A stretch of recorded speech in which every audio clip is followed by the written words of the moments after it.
Kardashian always needs to make the statement on any red carpet that she has the hottest body around.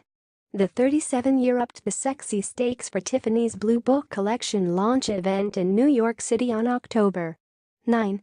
The reality star wore a plunging white gown that showed off her ample cleavage and went braless as the dress featured an open back with plenty of skin.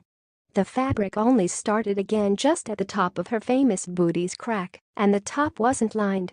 Kim's nipples poking through the fabric were more noticeable than the Tiffany's diamond choker she wore around her neck. Gorgeous satin fabric hugged Kim's curves to the point it looked painted on.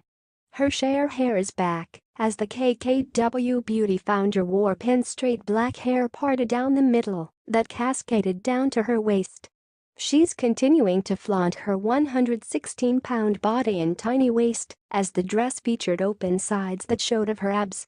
Somehow Kim's managed to get her thinnest body ever, yet a massive booty and bodacious cleavage has remained perfectly intact.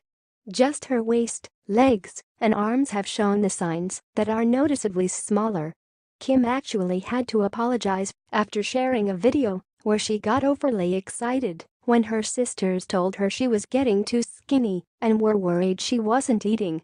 She got elated and thanked them, and some fans told her she seemed to be insensitive and promoting eating disorders. The momager wore a long black power tuxedo dress with black leggings underneath and a high black turtleneck. Despite being totally covered up, Kris looked so damn fierce.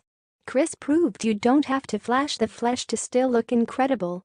Kim Kardashian goes braless and flaunts nipples in white wedding-like gown at Tiffany's event in